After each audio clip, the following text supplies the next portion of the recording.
Hi students, మనం ఈరోజు క్షేత్రగణితం already previous దీంట్లో ఫార్ములాస్ వాటినన్నిటినీ ఎక్స్ప్లెనేషన్ చేస్తూ 2 వీడియోలు పెట్టాను.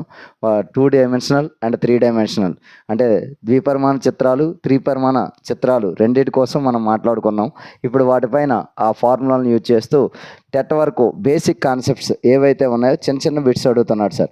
అయినా దానికన్నా కొద్దిగా డెప్తే నేను ఇక్కడ చూపిస్తూ మీకు ఇవి ఎక్స్ప్లెనేషన్ ఎందుకు ఇస్తున్నానంటే ఎలాంటి బిట్నైనా చేయాలి. ఫర్ ఎగ్జాంపుల్ ఇక్కడ చూడండి sir, first bit 10 metres into 10 metres. ఓకేనా,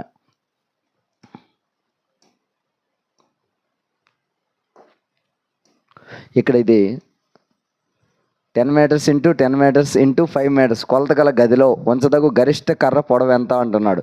మరి ఇక్కడ లెంత్, బ్రెడ్త్, హైటు, ఒకన పొడవు, వెడల్పు, ఎత్తులు ఇచ్చాడు సార్. మరి ఆ దీర్ఘగణం యొక్క ఒకన గది ఆకారం ఉంటే ఆ గదిలో పెట్టగలిగే పెద్ద కర్ర పొడవు అంటున్నాడు సార్. చూడండి, ఒక దీర్ఘగణం గది తీసుకుందాం సార్. ఇది గది. ఈ గది యొక్క పొడవు, వెడల్పు, ఎత్తు తీసుకుంటే దానిలో పెట్టగలిగే కర్ర పొడవు అంటే ఇలా పెడితే పొడవు అంత ఉంటుంది, ఇలా పెడితే వెడల్పు అంతే ఉంటుంది, ఇలా పెడితే ఎత్తు అంతే ఉంటుంది. కానీ ఈ గదిలో పెట్టగలిగే అతిపెద్ద కర్ర నేల మీద వేసామనుకోండి సార్, అది కర్ణం అంటారు. కానీ చతురస్రాకారం గల ప్లేస్లో అయితే నేలపైన పెట్టచ్చు. కానీ ఇక్కడ మనం పెట్టాలనుకుంది కర్ర ఇది. కనుక ఈ కర్ర దేని మీద ఆధారపడ్డదండి? పొడవు, వెడల్పు, ఎత్తు మూడింటి మీద ఆధారపడి, అంటే ఒక కార్నర్లో కింద పెడితే ఒక కార్నర్లో పైన పెడితే వెర్టిసెస్లో అప్పుడు వచ్చే ఇది లెంత్ సార్. మరి ఆ డయాగ్నల్ డీని కర్ర లేదా ఒకన ఐరన్ రాడ్ అంటాడు. మరి ఆ డి ఎలా కడతామంటే √L² + B² + H². √L² + B² + H². ఇది 3 డైమెన్షనల్లో దీర్ఘగణంలో పెట్టగలిగే కర్ర పొడవు సార్. మరి ఆ కర్ర పొడవు ఎంత అంటున్నాడు? పొడవు ఇచ్చాడు 10, 10, 5 అన్నాడు. కాబట్టి ఇక్కడ 10² అంటే 100 ప్లస్ మరో 10² అంటే 100 ప్లస్ 5² అంటే 25.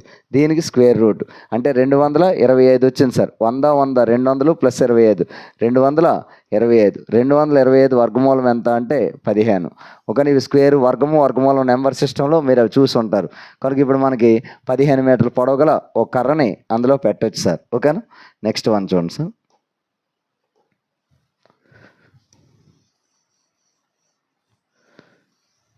ఇప్పుడు మీ కాన్సెప్ట్లో ఏంటంటే కర్ర పెట్టగలిగే కర్ర అడిగాడు. ఇక్కడ కాన్సెప్ట్ ఏంటంటే చూడండి, 4 కాన్సెప్ట్లు సార్. ఒకటోది దీర్ఘచతురస్రాకారం గల ఓకేనా పొడవు వెడల్పు కలిగిన ఓ నేలలో LB అయితే అందులో పెట్టగలిగే ఓ చెరుకు గడ అవ్వచ్చు, ఐరన్ రాడ్ అవ్వచ్చు, లేదా ఓ కర్ర అవ్వచ్చు. దాని పొడవు ఎంత అంటాడు. ఏదట ఒక దీర్ఘచతురస్రాకార స్థలంలో అంటే పొలంలో కానీ నేలపై కానీ పెడితే ఆ కర్ర పొడవు ఎంత? అదే డయాగ్నల్ డి సార్. దానికి ఏంటంటే ఫార్ములా √L² + B². ఓకేనా సార్. అలాగే ఇప్పుడు అదే చతురస్రాకారంగా నేల అయిందనుకోండి సార్, అన్ని భుజాలు సమానంగా ఉంటాయి. ఏ ఇందులో పెట్టగలిగే కర్ర పొడవు అదే ఆ స్తంభం పొడవు ఎంత అంటాడు. ఈ ఏ అయింది కాబట్టి ఇది √2a. ఇది కూడా డయాగ్నలే. ఎలా వచ్చిందంటే కర్ణము స్క్వేర్ = భుజము స్క్వేర్ + భుజము స్క్వేర్ నుండి ఆ కర్ర పొడవు వస్తుంది. అంటే ఇప్పుడు చతురస్రాకార నేల అనగానే గుర్తు రావాలి √2a అని. ఫర్ ఎగ్జాంపుల్ a = 10 మీటర్లు అని ఇచ్చాడు అనుకోండి. ఓ చతురస్రాకార గల భుజం 10 మీటర్లు ఉంటే అందులో పెట్టగలిగే కర్ర పొడవు ఎంత అంటాడు. 10√2. ఎలా రాస్తారంటే a√2a కదా, మరి ఏ విలువ 10 కాబట్టి 10 × √2. ఇదిగో 10√2 ఆ కర్ర పొడవు. అలాగే ఇక్కడ చూడండి, దీర్ఘచతురస్రాకారంగా తీసుకున్నాం అనుకోండి. ఇక్కడ కొలతలు పొడవు 3 మీటర్లు 4 మీటర్లు అని ఇచ్చాడు అనుకుందాం. వెడల్పు 3 మీటర్లు అని ఇస్తే ఓకేనా, అందులో పెట్టగలిగే కర్ర పొడవు ఎంత అంటున్నాడు. అంటే √16 4² అంటే 3² అంటే 9 √25 అంటే ఎంత అండి 5. అలా రాయొచ్చు. లేదా ఇది ఒక లంబకోణ త్రిభుజం కదండి, కనుక ఆ లంబకోణ త్రిభుజంలో 4, 3 అయితే 5 తారస్ ట్రిప్లెట్లు అవ్వాలి. కనుక ఇది ఖచ్చితంగా 5 అవ్వాలి. కనుక 3, 4 అయితే 5. అలాగే ఇది 12, సపోజ్ ఇది 5 అని అన్నాడు, ఇది 13. అంటే ఆ కర్ర పొడవు ఎంత అంటే 13 అని చెప్పవచ్చు. అలాగే ఇక్కడ ఇది ఒకనా రైట్ యాంగిల్డ్ ఐసోలేస్ ట్రయాంగిల్లో 2 భుజాలు సమానంగా ఉంటే ఇంకో భుజం ఖచ్చితంగా కర్ణం, అది √2a. ఇవి రెండు ఎక్కడ 2 డైమెన్షనల్ ఫిగర్. రెండు కవర్ చేస్తూ నీకు ఇప్పుడు చెప్తాను. మనం మాట్లాడుకుంది 3 డైమెన్షనల్ ఫిగర్. ఓకేనా, ఆ 3 డైమెన్షనల్ ఫిగర్లో ఏముందో చూడండి.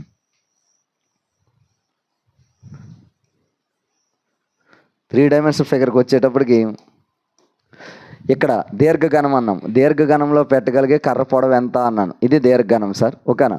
దీర్ఘఘనంలో పెట్టే ఆ కర్ర పొడవు ఎంత అంటే పొడవు వెడల్పు ఎత్తుల మీద ఆధారపడి ఉంటుంది కాబట్టి ఆ కర్ర పొడవు లేదా ఆ కర్ణం పొడవు √L² plus B² plus H². ఇది దీర్ఘఘనంలో అయితే ఘనంలో అయితే ఏమవుతుంది, ఇది ఘనం సార్.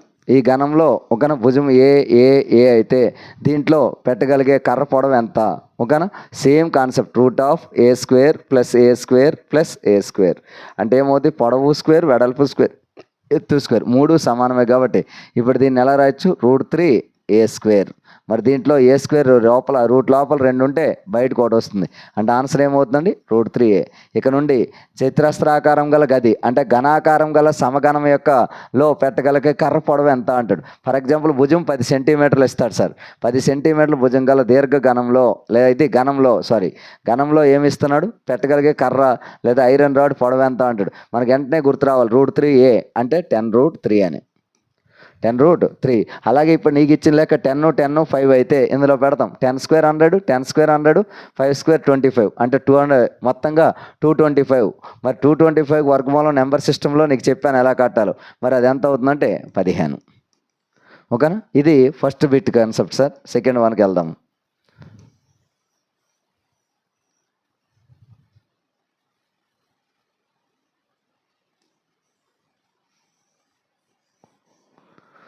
నెక్స్ట్ చూడండి సార్, ఒక సమగణం యొక్క కర్ణం 6√3 సెంటీమీటర్స్ అయినా దాని సంపూర్ణతల వైశాల్యం ఎంత. ఇప్పటి వరకు నీకు ఎందుకు ఆ కాన్సెప్ట్ చెప్పానో అర్థమై ఉంటుంది. కర్ణము ఇచ్చాడు, సమగణం యొక్క కర్ణం 6√3 అన్నాడు, అయినా దాని సంపూర్ణతల వైశాల్యం ఎంత అన్నాడు. ఇంతకీ సమగణం తీసుకుంటే ఒకసారి చూడండి సార్, సమగణం తీసుకుంటే ఓకేనా, సమగణానికి మనకి ఏం అడగొచ్చు. సపోజ్ ఇది గణం సార్, ఓకేనా. సమగణం తీసుకుందాం, అన్ని భుజాలు సమానంగా గల ఈ సమగణం తీసుకుంటే ఏ. మరి ఈ సమగణంలో ఏం అడుగుతాడు. సపోజ్ ఒక సైడ్ అడగొచ్చు సార్ ఏ, ఓకేనా. లేదా అందులో పెట్టే ఈ కర్ర పొడవు అడగొచ్చు సార్ √3A డయాగ్నల్. సైడ్ అడగొచ్చు ఏ, √3A అడగొచ్చు సార్.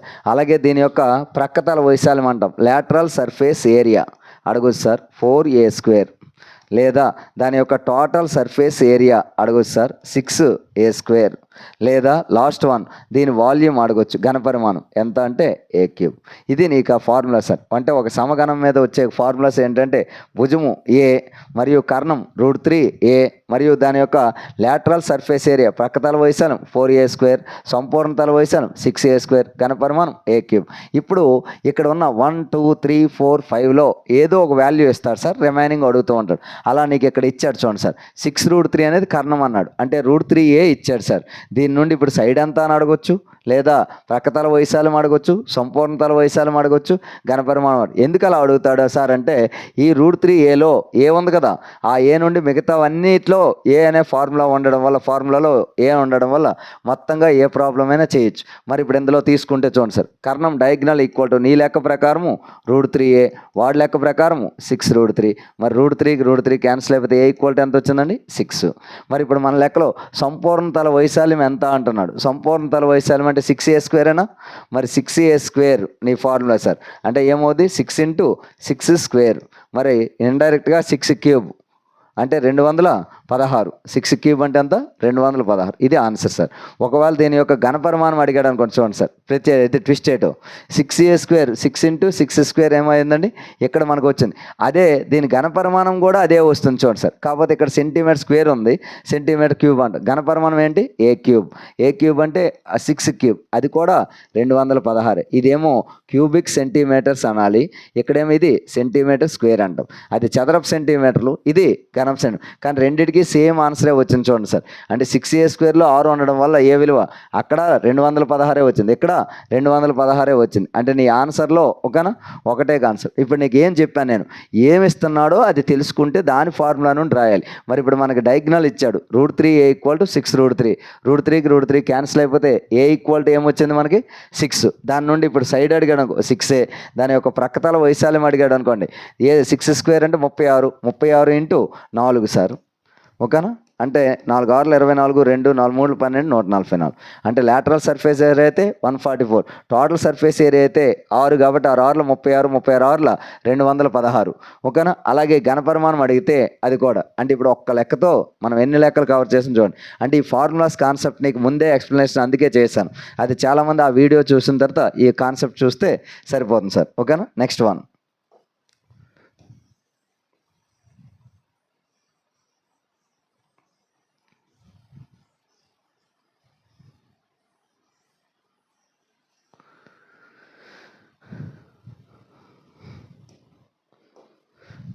నెక్స్ట్ మూడో ప్రాబ్లం చూడండి సార్. D1 D2 కర్ణాలు గల రాంబస్ చుట్టుకొలత ఎంత అన్నాడు. ఓకేనా. ఇక్కడ చాలామందికి తెలియని విషయం ఏంటంటే రాంబస్ ఓకేనా అనగానే అందరికీ గుర్తొచ్చేది వైశాల్యం ఆఫ్ D1 D2. కానీ అది ఇప్పుడు అడగడం మానేశాడు సార్. ఓన్లీ రాంబస్ యొక్క వైశాల్యం అడిగితే ఆఫ్ D1 D2 అడుగుతాడు. మరి ఏం అడుగుతున్నాడు? కర్ణాలకి దాని యొక్క సైడ్స్కి మధ్య రిలేషన్ అంటే ఏంటి సార్? ఫర్ ఎగ్జాంపుల్ చూడండి, ఇక్కడ కర్ణాలు తీసుకున్నాం అనుకోండి. D1 D2 ఇచ్చినప్పుడు ఓకేనా, 2 కర్ణాలు ఇచ్చినప్పుడు వైశాల్యం అడిగితే అందరూ ఆఫ్ D1 D2 అని రాస్తారు సార్. ఓకేనా. ఇది కానీ ఇప్పుడు కొత్త కాన్సెప్ట్ ఏంటంటే ఒక కర్ణము ఒక భుజము ఇస్తే ఒక కర్ణము ఒక భుజము ఇస్తే రెండవ కర్ణం ఎంత అని అడుగుతున్నాడు. ఒక కర్ణము ఒక భుజం ఇస్తే రెండవ కర్ణం ఎంత లేదు. ఓకేనా. ఒక భుజము ఒక కర్ణం ఇస్తే వాటి మధ్య కర్ణాల మధ్య భుజాల మధ్య రిలేషన్ ఏంటి? ఇక్కడ కొత్తది ఏకంగా కర్ణాలు ఇస్తే రాంబస్ యొక్క చుట్టుకొలతాను. వీటన్నిటికీ బేసిక్ కాన్సెప్ట్ నీ ఫిగర్ ఏంటి సార్? ఓకేనా. ఆ ఫిగర్ వస్తే ఎలాంటి లెక్కనైనా చేసేవచ్చు. ఇది రాంబస్ సార్. ఓకేనా. రాంబస్ యొక్క కర్ణాల్లో ఇది ఒక D1 ఇదొక D2 అనుకుందాం. ఈ లెంత్ D1 సార్, ఈ లెంత్ D2 అనుకుందాం. ఓకేనా. అందులో ఇది ఒక భుజం ఏ అనుకుంటే ఒక రైట్ యాంగిల్ ట్రయాంగిల్ తీసుకుందాం. చూడండి ఈ ముక్కను తీసుకున్నాం అనుకోండి సైడ్కి. ఆ ముక్కలో ఏమేమి వస్తుంది? ఇది ఏ, ఇది D1/2, ఇది D2/2. ఇలా తీసుకుంటే మన క్వశ్చన్ ఏం అడిగాడో చూడండి సార్. D1 D2 కర్ణాలు గల రాంబస్ యొక్క చుట్టుకొలత ఎంత అన్నాడు. ముందు ఇక్కడ మనకి ఏమొచ్చిందో చూడండి సార్. కర్ణము స్క్వేర్ ఈక్వల్ టు భుజము స్క్వేర్ ప్లస్ భుజము స్క్వేర్. దాని నుండి మన ఆన్సర్ చూడండి సార్. A square equal to D1 స్క్వేర్/4 ప్లస్ D2 స్క్వేర్/4. మరి 4 ఇటు వస్తే ఏమవుతుంది? 4A square equal to D1 square plus D2 square. ఈ 4 కాసాగ నుండి ఇటు వస్తే ఇది రిలేషన్ సార్. అంటే దేనికోసం అంటే ఇది ఒక 2 కర్ణాలు ఇచ్చినప్పుడు భుజం కట్టడానికి, ఓ భుజము ఒక కర్ణం ఇస్తే రెండవ కర్ణం కట్టడానికి, ఇదన్నిటికీ ఇదే formula sir. 4A square equal to D1 square plus D2 square. కానీ మనకి చుట్టుకొలత అన్నాడు. చుట్టుకొలత అంటే చూడండి all sides equal. All sides ఏంటి? ఈక్వల్. అంటే చతురస్రం యొక్క చుట్టుకొలత 4A ఎలాగో రాంబస్ యొక్క చుట్టుకొలత కూడా 4A. అంటే పెరిమీటర్ ఈక్వల్ టు 4A. మరి ఇప్పుడు ఈ 4Aలో ఏ తెలిస్తే కానీ చెప్పలేం. ఆ ఏగో ఇక్కడ ఉంది. మరి 4 అటు వెళ్తే ఏమవుతుంది? 1/4 into D1 square plus D2 square. ఇది ఏ స్క్వేర్ విలువ. మరి ఏ కావాలి కాబట్టి రూట్. మరి రూట్లో 1/4 బయటకు వస్తే ఏమవుతుందండి? 1/2. 1/4 బయటకు వస్తే 1/2. అంటే ఏ ఈక్వల్ టు ఏమొచ్చింది చూడండి, 1/2 రూట్/D1 స్క్వేర్ ప్లస్ D2 స్క్వేర్. ఇది ఏ వాల్యూ సార్. కానీ మనకు కావాల్సింది భుజం అడిగితే ఇక్కడతో ఆపాలి. మనకు అడుగుతుంది భుజానికి కొద్దిగా ముందుకెళ్ళి చుట్టుకొలత. అంటే ఏం చెప్పాను? 4A. మరి ఇప్పుడు P equal to 4A. 4 into ఓకేనా 1/2 ఇంటూ రూట్/D1 స్క్వేర్ ప్లస్ D2 స్క్వేర్. మరి ఇక్కడ చూడండి 2 1 2 2 అన్ని ఆన్సర్ ఏమొచ్చిందండి? 2 రూట్/D1 స్క్వేర్ ప్లస్ D2 స్క్వేర్. ఈ లెక్క అడుగుతాడని కాదు సార్. ఇక్కడ లెక్క కాన్సెప్ట్ ఏంటంటే ఇగో ఈ చిన్న ముక్క సార్. ఇది ఒక్కటే తెలిస్తే కర్ణానికి భుజాలకి మధ్య రిలేషన్ తెలుస్తుంది, సైడ్ ఎంతో తెలుస్తుంది, దాని చుట్టుకొలత ఎంతో చెప్పొచ్చు. ఒకవేళ ఒక కర్ణం ఇచ్చి ఒక భుజం ఇస్తే రెండవ కర్ణం కనుక్కోవచ్చు. దాని నుండి ఆఫ్ D1 D2 వాడచ్చు. ఇదంతా కాన్సెప్ట్ చేయాలంటే ఈ చిన్న ముక్క రావాలి సార్. మరి ఇది నీ సూత్రం. మరి ఇప్పుడు దీని నుండి రండి సార్. D1 D2 కర్ణాలు గల రాంబస్ యొక్క చుట్టుకొలత ఎంత? ఓకేనా. చుట్టుకొలత ఏమొచ్చిందండి మనకి? 2 రూట్/D1 స్క్వేర్ ప్లస్ D2 స్క్వేర్. ఇది third option sir. Next one.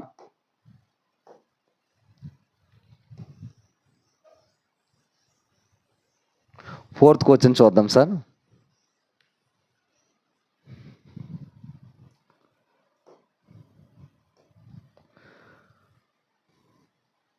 ఇక్కడ చూడండి 15 సెంటీమీటర్లు 17 సెంటీమీటర్లు ఆసన్న భుజం గల సమాంతర చతుర్భుజం యొక్క చుట్టుకొలత ఎంత అంటున్నాడు. చుట్టుకొలత ఎంత అన్నాడు. ఇక్కడ చూడండి సార్, సమాంతర చతుర్భుజం అంటే రెండు జతల సమాంతర భుజాలు కలిగిన పటాన్ని సమాంతర చతుర్భుజం అంటాం. రెండు జతల సమాంతర. ఇప్పుడు ఏమంటున్నాడు, ఆసన్న భుజాలు అంటే పక్క భుజాలు. ఇది 15 ఇది 17 అయితే దాని చుట్టుకొలత ఎంత అంటున్నాడు సార్. ఇది 15 17 అయితే దాని చుట్టుకొలత చాలా సింపుల్ సార్. ఎదురెదురు భుజాలు సమానము మరియు సమాంతరం 15 15 17 17 అయిపోయింది సార్. మరి ఇప్పుడు దీని చుట్టుకొలత ఇండైరెక్ట్గా దీర్ఘచతురస్రం యొక్క చుట్టుకొలత 2 × L+B అని సార్. దీని చుట్టుకొలత కూడా అంటే 2 × ఓకేనా 15 15 30. ఇక 2 మరి రాయని అవసరం లేదు సార్, ఎందుకంటే డైరెక్ట్ కలిపేద్దాం మనమే. ఓకేనా 15 15 30 ఓకేనా ప్లస్ 17 17 34 దట్ ఈక్వల్ నీ ఆన్సర్ 64 వచ్చిందా. 64 ఓకేనా సెంటీమీటర్స్. అంటే ఇప్పుడు ఇక్కడ ఏం రాసాం, చుట్టుకొలత 15 15 30 17 17. నీకు నచ్చినట్టు కలుపుకోవచ్చు, అంతేగాని ఇలాగే కలుపుతాను అన్నాం అనుకోండి ఎంత అవుతుంది 32. మళ్ళీ ఈ 32 15 ఈ 17 కలపాలి. అదంతా ఎందుకు, ఇదో 32 ఇదో 32 కలిపితే 64. నోటితో చేయడం రావాలి. రెండు కర్ణాలు సమానం మరియు సమద్విఖండం చేసుకుంటే ఆ చతుర్భుజాన్ని ఏమంటారు. ఓకేనా ఇది నీ క్వశ్చన్ సార్. ఏమంటున్నాడు, రెండు కర్ణాలు సమానం. 5వ క్వశ్చన్ చూడండి సార్.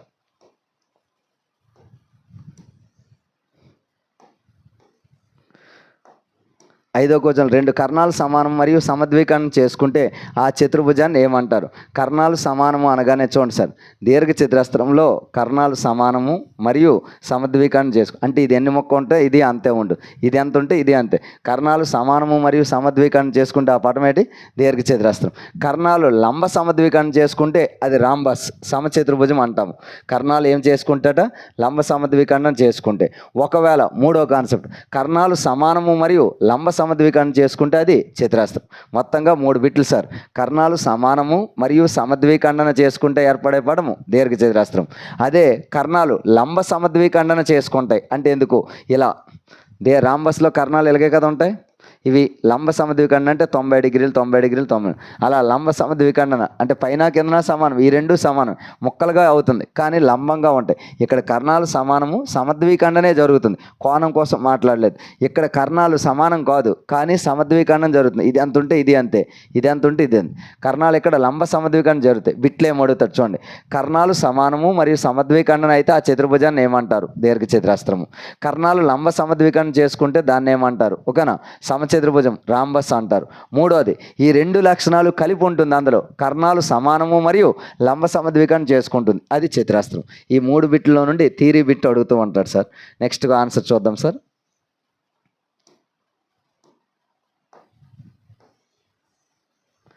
నెక్స్ట్ క్వశ్చన్ చూద్దాం సార్.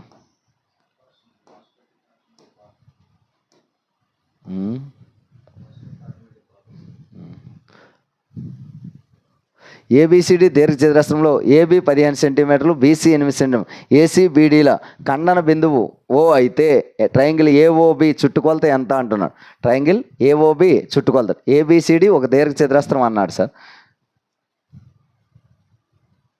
ఒక చూడండి,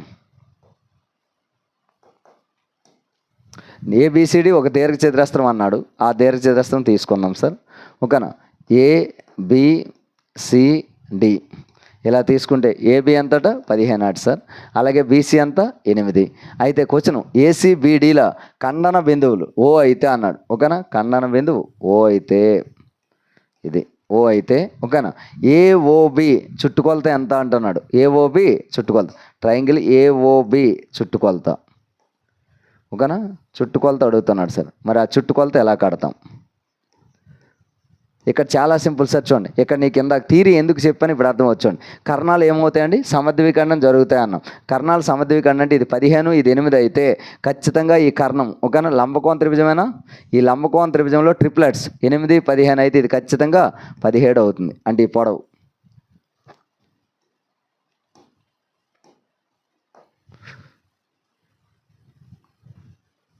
చూడండి, మళ్ళా డయాగ్రామ్ వేస్తున్నాను. ఇలా తీసుకుందాం సార్. ఇది 15, ఇది 8 అయితే ఇది ఎంత అవుతుందట 17. ఆ తర్వాత చూడండి, ఇది మళ్ళీ ఎప్పుడులా గీసేస్తున్నాను ఓ. అయితే ఇప్పుడు నీ ట్రయాంగిల్ ఏబిసిడిలో ఏఓబి ఎంత అని చాలా సింపుల్ సార్. ఇక్కడ చూడండి సార్, ఈ కర్ణం మొత్తం 17, అలాగే ఈ కర్ణం తీసుకున్న 17. మరి 17లో సమద్వీకరణ జరుగుతుందంటే ఇది సగం ముక్క, ఇది సగం ముక్క అవ్వాలి. అంటే ఎంత అండి ఇది 17లో సగము ఓకేనా, ఎంత అవుతుంది 10లో సగం 5, 7లో సగము ఓకేనా 3.5, అంటే ఎంత అవుతుంది 8.5 ఓకేనా. ఈ ముక్క ఎంత అవుతుంది 8.5. మరి నువ్వు ఒకటి అబ్జర్వ్ చేసలేదు, ఇది 17 కాబట్టి ఇది 15, ఇది 8 అయితే ఈ కర్ణం కూడా 17 కాబట్టి సగం ఎంత 8. మరి ఇది సగం ఇది సగం కలిపితే మళ్ళీ 17. మరి చుట్టుకొలత అడిగాడు, ఇది 8.5 15 ఈ 8.5 కనుక ఈ 8.5 8.5 17, 17కి ఇది 15 కలిపితే 32 నీ ఆన్సర్ ఓకేనా, ఫస్ట్ ఆప్షన్. అంటే ఇప్పుడు ఎలా చేసాము చూసావు, ఏఓబి అనగానే చాలామంది భయపడతారు, పెద్ద లెక్క ఇచ్చాడు, ఏం కాదు. కర్ణాలు సమద్వీకరణ అవుతానంటే లంబకోణ త్రిభుజం కాన్సెప్ట్ 8 15 అయితే ఇది 17. మరి అందులో ఇది సగము ఇది సగము, ఈ రెండు కలిపితే 17 ప్లస్ ఇది ఒక 15 చుట్టుకొలత అన్నాడు కాబట్టి ఏఓబి చుట్టుకొలత 8.5 8.5 ఇది 15 కలిపితే మొత్తంగా 32. ఇది నీ ఆన్సర్ సార్. నెక్స్ట్ 7వ బిట్ చూడండి సార్. 25 మీటర్ల భుజం గల చతురస్రం యొక్క చుట్టుకొలత 30 మీటర్ల పొడవు గల దీర్ఘ చతురస్రం యొక్క చుట్టుకొలతకు సమానం అయినా దీర్ఘ చతురస్రం వైశాల్యం ఎంత ఓకేనా. ఇక్కడ కాన్సెప్ట్ 25 మీటర్ల భుజం గల చతురస్రం యొక్క చుట్టుకొలత 30 మీటర్ల పొడవు గల దీర్ఘ చతురస్రం యొక్క చుట్టుకొలతకు సమానం. ఇంతకీ చతురస్రం చుట్టుకొలత ఎంత 4a. చతురస్రం చుట్టుకొలత ఎంత అండి 4a. అలాగే దీర్ఘ చతురస్రం చుట్టుకొలత ఎంత అండి 2 × l + b. ఇవి సమానం అన్నాడు సార్. చతురస్రం చుట్టుకొలత 4a, దీర్ఘ చతురస్రం చుట్టుకొలత 2 × l+. మరి ఇందులో ఏ ఇచ్చేసాడు సార్, అలాగే ఇందులో 30 మీటర్ల ఎల్ ఇచ్చాడు సార్. బి అడుగుతూ సబ్స్టిట్యూట్ చేద్దాం సార్ ఓకేనా. 4 × 25 ఏ విలువ చుట్టుకొలత చతురస్రం యొక్క భుజం 25 కాబట్టి ఇది 2 × దీనిది ఎంత అండి పొడవు 30 ప్లస్ బి ఓకేనా. ఇక్కడ చూడండి సార్ 25 4 100నా, ఈ 100ని 2తో కొడితే 50. మరి ఆ 50లో 30 తీస్తే బి ఈక్వల్ టు ఎంత వచ్చిందండి 20. బి ఈక్వల్ టు ఎంత, వెడల్పు ఎంత అని లేదు, ఆ దీర్ఘ చతురస్రం యొక్క వైశాల్యం ఎంత అంటాను. మరి బి 20 అయితే ఎల్ ఎంత ఇచ్చాడని మనకి 30. మరి వైశాల్యం ఏమంటుంది పొడవు ఇంటూ వెడల్పు. వైశాల్యం ఫార్ములా ఏంటి పోవే ఓకేనా, అంటే 30 × 20 600 ఓకేనా. మన ఆన్సర్ 2వ ఆప్షన్ సార్ ఓకేనా. నెక్స్ట్ వన్ చూద్దాం సార్.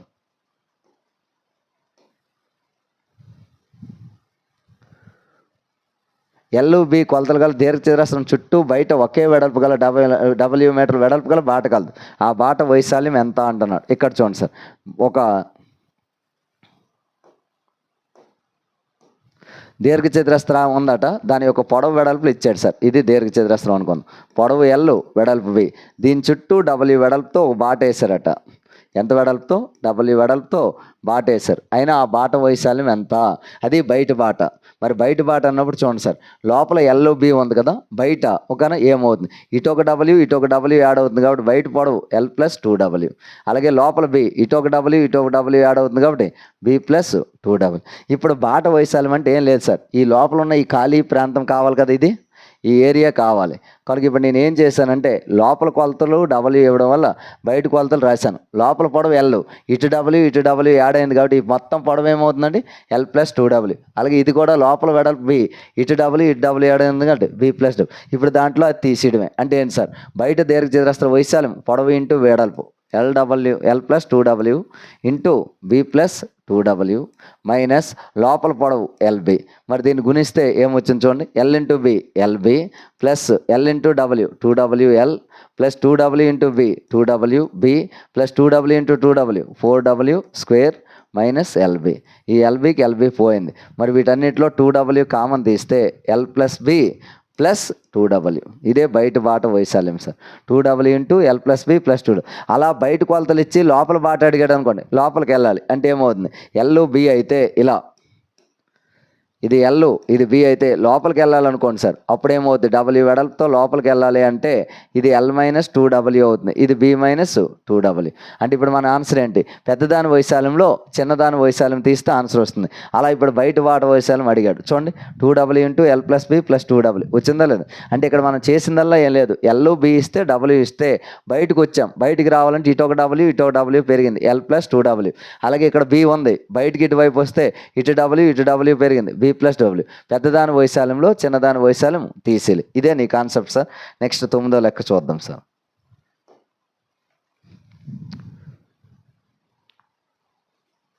ఇక్కడే రండి సార్. ఒక సంభావ త్రిభుజం యొక్క భుజం 20% పెంచిన దాని వైశాల్యంలో పెరుగుదల శాతం ఎంత అంటాడు. ఓకేనా. ఇక్కడ చాలామంది x+y + xy/100 ఇలాంటి సూత్రాలు అవి చెప్తూ ఉంటారు సార్. ఇక నుండి అది విడిచిపెట్టేయండి సార్. ఇక నుండి అది ఏ పాఠమైనా మనకు దేంట్లో అడుగుతున్నాడో చూడండి సార్. భుజం 20 సెంటీమీటర్లు అయితే దాని వైశాల్యంలో మార్పు శాతం ఎంత అన్నాడు. సమబాహు త్రిభుజం అన్నాడు కాబట్టి సమబాహు త్రిభుజ వైశాల్యం సూత్రం ఏంటండి, √3/4a². అందులో ఏ అనేది ఎన్నిసార్లు ఉందండి, a × a 2 సార్లు ఉంది.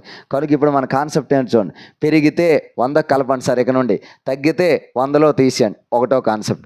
రెండో కాన్సెప్ట్, వైశాల్యం అని అడిగినప్పుడు అది ఎన్నిసార్లు వస్తుంది అంటే మన దగ్గర కొంత స్థలం ఉంది, ఆ స్థలంలో భుజాన్ని మనం పెంచుకుంటూ వెళ్తే మన వైశాల్యం పెరుగుతుందో తగ్గుతుంది, పెరుగుతుంది. కనుక మనం ఇక నుండి ఇలాంటి లెక్కలు ఇస్తే సింపుల్గా ట్రిక్ చూడండి సార్. మొదట దాని వైశాల్యం ఏ పటమైనా పర్లేదు, అది చతురస్రమైన దీర్ఘ చతురస్రమైన ఒకవేళ సంభావ త్రిభుజమైన 2 డైమెన్షనల్ ఏ ఫిగర్ అయినా 100 వైశాల్యం అనుకొని పెరిగింది కాబట్టి 100 మీద 20 పెరిగింది అంటే పొడవు 120/100 ఒక ఏ. రెండో ఏ కూడా 120/100. ఒకసారి చూడండి సార్. ఇక్కడ ఈ a² అంటే ఏ 20% పెరుగుతుంది అన్నాడు సార్. 20% భుజం పెరుగుతుంది అన్నాడు. కనుక a²లో 2 ఏలు వేయాలి కాబట్టి ముందు వైశాల్యం 100 అనుకొని 120/100 120/100 ఈ 100 మనమే తెచ్చాం కాబట్టి పెరుగుదల అడిగాడు కాబట్టి ఇప్పుడు ఇది పెరిగింది. కానీ ఎంత పెరిగింది అని అంటున్నాడు కాబట్టి పాత తీసేద్దాం సార్ 100. మరి ఇప్పుడు నీ ఆన్సర్ చూడండి సార్. ఈ 100కు 100 కొట్టేద్దాం సార్. ఈ 2 సున్నాలకి ఈ 2 సున్నాలు కొట్టేద్దాం సార్. 12 12ల 144 మైనస్ 100 దట్ ఈక్వల్ నీ ఆన్సర్ 44%. ఇదే నీ ఆన్సర్ సార్. ఓకేనా. ఇలా ఇది సంభావ త్రిభుజం అన్నాడు. సపోజ్ దీర్ఘ చతురస్రం అన్నాడు అనుకోండి. దీర్ఘ చతురస్రం అయితే పొడవు వెడల్పు ఇస్తాడు. 20% పొడవు పెంచి 30% వెడల్పు పెంచితే వైశాల్యంలో మార్పు శాతం ఎంత. దీర్ఘ చతురస్రం పొడవు పెంచాడు, వెడల్పు పెంచాడు. అప్పుడు ఏంటి సార్, 100 అనుకుంటే వైశాల్యం 120/100 ఇంటూ 130/100 మైనస్ నీ 100 నువ్వు తీసిలి. ఇక్కడ ఏంటి సార్, ఇది ఎల్ ఇది బి కాబట్టి వైశాల్యం ఏమవుద్ది, పొడవు ఇంటి వాడు పొడవు ఒకసారి వేయాలి, వెడల్పు ఒకసారి వేయాలి. మైనస్ మన 100 ఎందుకు తీయాలంటే మన పెరుగుదల అడుగుతున్నాడు. పాత 100 ఉంది, దాని మీద ఇది పెరిగింది. ఇదంతా ఈ పెరిగిన దాంట్లో పాత తీస్తే కదా పెరుగుదల వస్తుంది. మరి ఇప్పుడు కొట్టుకుందామా. 2 సున్నాలు 2 సున్నాలు ఈ 2 సున్నాలు 2 12 13ల 156 156లో 100 తీస్తే ఏమవుతుంది, 56% పెరుగుదల. చాలామంది దీనికి షార్ట్ కట్ 20 + 30 50 అని అన్నది. కనుక అలా రాస్తే ఆన్సర్ ఉందనుకోండి దొరికేస్తాం. ఇప్పుడు ఇక్కడ ఇది చతురస్రానికి, ఇది దీర్ఘ. రేపు ఘన పరిమాణం ఘనం అడిగాడు అనుకోండి సార్, అప్పుడు 1000 గట్రా అనేయకూడదు. అప్పుడు కూడా చూడండి, ఓ ఘనం తీసుకున్నాం అనుకోండి, ఇది సమఘనం తీసుకుంటే ఘనం యొక్క భుజం a = 10% పెంచితే ఘన పరిమాణంలో మార్పు శాతం ఎంత అంటాడు. ఘన పరిమాణం అంటే ఇందాకే చెప్పాను a³ అని, అంటే ఏ ఎన్నిసార్లు వచ్చింది, 3 సార్లు. ఇక్కడ కూడా సేమ్ కాన్సెప్ట్. 100 అనుకొని 3 సార్లు వేయాలి. 110/100 ఇంటూ 110/100 ఇంటూ 110/100 మైనస్ నీ 100. ఓకేనా. ఇక్కడ చూడండి, ఈ 100కు 100 క్యాన్సిల్, ఈ 2 సున్నాలకి ఈ 2 సున్నాలు క్యాన్సిల్, ఈ 0కి ఈ 0 క్యాన్సిల్. 11 11 121 121 11ల 1331. సార్ మీరు అంత స్పీడ్గా వేస్తున్నారు, నేను వేయలేకపోతాను. ఏం లేదు, ఎక్కాలు వేసి పక్కన గుణించుకోవడమే. 11 11 121 వచ్చింది కదా, ఆ 121 ఇంటూ 11. లేకపోతే 11 ఎక్కడ రాకపోతే 1తో గుణించుకో. ఓకేనా. ఎలా అయినా 1331. కింద ఒక 0 ఉంది, 10 మైనస్ 100. ఇవన్నీ శాతాలు సార్ ఈ టోటల్గా.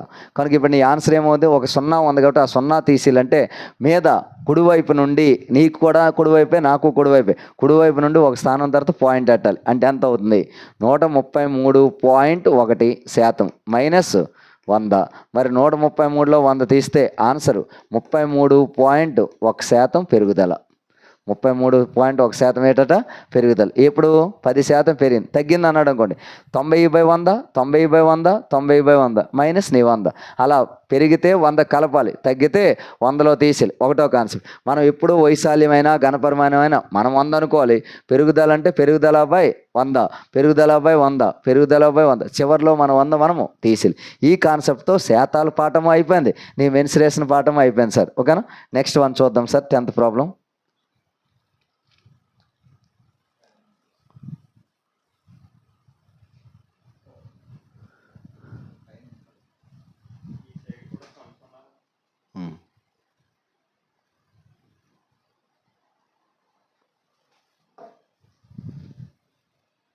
చూడండి 10వ ప్రాబ్లం. ఒక సంభావ్య త్రిభుజం యొక్క భుజముని 50% పెంచిన దాని చుట్టుకొలతలో పెరుగుదల శాతం ఎంత?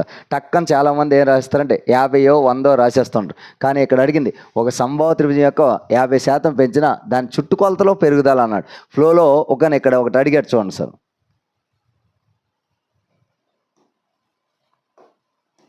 ఇక్కడ చుట్టుకొలతలో పెరుగుదల అన్నాడు. ఓకేనా. సమబాహు త్రిభుజం యొక్క భుజం 50% పెంచితే దాని చుట్టుకొలతలో పెరుగుదల శాతం ఎంత అన్నాడు. ఓకేనా. ఇక్కడ చూడండి చుట్టుకొలతలో పెరుగుదల శాతం అంటే ఓకేనా చుట్టుకొలత ఎంత అండి? 3a. అందులో ఎన్ని ఏలు ఉన్నాయండి? 1 ఏ. 3 ఏలు అనకూడదు, 1 ఏ ఉంది. చుట్టుకొలత ఏ కాబట్టి ఎంత పెరుగుతుంది ఒక్కసారి అంటే ఇప్పుడు 100 ఇంటూ నీ షార్ట్ కట్ మానకూడదు. చుట్టుకొలత 100 అనుకుంటే ఎన్నిసార్లు వేయాలి? ఒకసారి. 50 పెరిగింది కాబట్టి 150/100 మైనస్ ఓకేనా నీ 100. మళ్ళీ చూడండి సార్ ఇక్కడ ఏం చేసాం? 100 ఇంటూ పెరిగింది కాబట్టి 150/100 మైనస్ నీ 100. ఈ 100కు 100 కొట్టిస్తే 150లో 100 ఎంత తీస్తే ఎంత? 50. కానీ ఇలా రాయొచ్చు. ఇది ప్రాసెస్. ఎవరైనా ఒక షార్ట్ కట్ నేర్చుకున్నామంటే దాన్నే కంటిన్యూ చేయాలి. అలా కాకుండా మధ్యన x²/100 minus x²/100 x+y plus xy/100 లేదా 3 అయితే x+y plus z plus xy/100 y/z/100 ఇలాంటి పనికిమాలిన షార్ట్ కట్స్ అన్నీ అవి షార్ట్ కట్ అది ఫార్ములా బేస్డ్. కానీ అది నేను పనికిమాలిన అనడం లేదు. కాకపోతే ఇలా లెక్కకి మార్చుకోవడం వల్ల నీకు కాంపిటేటివ్లో యూజ్ ఉండదు. కనుక మనం ఒకే కాన్సెప్ట్ని ఇది కూడా ఎక్కడి నుండి వచ్చింది? ఆ ఫార్ములాల నుండి షార్ట్ వేలో తెచ్చాం. మరి ఇప్పుడు ఇక్కడ రాస్తున్నప్పుడు భుజం ఒకటే, చుట్టుకొలతలో కూడా 3aలో కూడా ఏ ఒకటే. కనుక ఒకసారి అంటే ఎప్పుడైనా ఏ 50% పెరిగి మళ్ళీ ఏ పెరుగుతుంది కాబట్టి 50% అని డైరెక్ట్గా ఆన్సర్ 50% టికెట్ ఇవ్వచ్చు సార్. నీ ఆన్సర్ లెక్క కూడా చేయక్కర్లేదు. నెక్స్ట్ ఒక సంభావ్య త్రిభుజం యొక్క వైశాల్యంలో తగ్గుదల శాతం 36 ఇచ్చి దాని భుజంలో తగ్గుదల శాతం ఎంత అన్నాడు. ఫర్ ఎగ్జాంపుల్ ఇదే లెక్క తీసుకుందాం సార్. ఓకేనా. ఇక్కడ చూడండి ఒక సంభావ్య త్రిభుజం యొక్క వైశాల్యంలో తగ్గుదల శాతం 36 అయినా దాని భుజంలో తగ్గుదల ఎంత అన్నాడు. సంభావ్య త్రిభుజం యొక్క భుజంలో తగ్గుదల తీసుకుందాం సార్. ఓకేనా. 36 తగ్గింది అన్నాడు. 36 తగ్గింది అన్నప్పుడు చూడండి 100 ఇంటూ ఓకేనా 100 మైనస్ x/100 ఓకేనా ఇంటూ 100 మైనస్ x/100 మైనస్ నీ 100 ఇలా తీసుకున్నాం అనుకోండి. 100 ఇంటూ 100 మైనస్ తగ్గింది x భుజంలో తగ్గుదల ఎంత అన్నాడు. అది తెలియదు కాబట్టి x అనుకున్నాం. x/100 100 minus x/100 100 minus x minus 100 ఇలా చేస్తే నీ తగ్గుదల ఎంత వచ్చిందట? 36. 36 అంటే -36% సార్ ఇది. ఓకేనా. ఇలా రాయాలి. ఓకేనా. మరి ఇప్పుడు ఈ 100 ఒకటి వెళ్ళింది అనుకోండి సార్. ఈ -100 ఒకటి వెళ్తే 36 తగ్గుదల అంటే మైనస్తో చూపించాలి. మరి +100 అవుతుంది అంటే 64 అటువైపు. ఈ 100కు 100 కొట్టేద్దాం సార్. ఓకేనా. ఇక్కడ ఏమొచ్చింది? 100 మైనస్ x ఓకేనా ఇంటూ 100 మైనస్ x. ఇక్కడ ఈ 100 భాగిస్తుంది. ఇది ఆల్రెడీ వాడు తీసుకెళ్ళాం సార్. వాడు తీసుకెళ్తే ఏమొచ్చింది చూడండి /100 = 64. ఓకేనా. ఇక్కడ చూడండి సార్ ఈ 100 వాడు తీసుకెళ్ళినా పర్వాలేదు. ఇక్కడ ఏ వాల్యూ పెడితే 100 64 వస్తుందో అదే నీ x సార్. ఫర్ ఎగ్జాంపుల్ ఇక్కడికి వద్దాం. 36 పెట్టామనుకోండి సార్. 36 తీస్తే 64 × 64 ఎక్కువ అయిపోతుంది సార్. కనుక 64 రావాలంటే 20 పెట్టామనుకోండి. ఇందులో 20 తీస్తే ఇదేమవుతుంది? 80. ఇదేమవుతుందండి? 80. మరి ఇందులో 0 పోతే 8 64 వచ్చింది. ఏం పెడితే వచ్చిందండి ఆన్సరు? ఇది. కొంతమంది దీన్నే రివర్స్లో వెళ్దామంటారు. 4 ఆప్షన్లు చెక్ చేయాలి. కానీ నేను 4 ఆప్షన్లు చెక్ చేయకుండా ఏం చేశాను? ఓ స్టెప్ వేసి రాశాను. లేదు ఇప్పుడు నేను చూడండి 36 ఉంది కదా, ఈ 36 100లో తీసేద్దాం. సంభావ్య త్రిభుజం అన్నాడు కదా, 36 తగ్గింది కాబట్టి 100% మంది అనుకుంటే చూడండి 100%లో 36 తీసేయండి సార్. ఓకేనా. ఎంత ఉంది? 64%. మరి ఏ అనేది ఎన్నిసార్లు వచ్చిందండి? 2 సార్లు. కనుక ఈ 64ని స్క్వేర్ రూట్ కట్టేయండి సార్. 64కి స్క్వేర్ రూట్ అంటే ఎంత వచ్చిందంటే ఇక్కడ మనకి ఇలా రాస్తూ ఉంటారు. ఇదంతా వేస్ట్ సార్. ఓకేనా.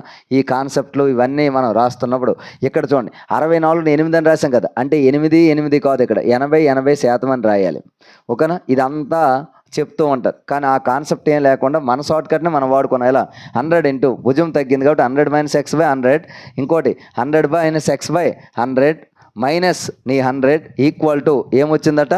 -36. దీని నుండి x కట్టాం సార్. లేదు ఇందులో x సబ్స్టిట్యూట్ చేసినా నీ ఆన్సర్ వచ్చింది. ఆన్సర్ ఏమొచ్చిందండి? 20%. ఓకేనా. నెక్స్ట్ వన్ 12వ ప్రాబ్లం చూడండి సార్. శంకు వాలు ఎత్తు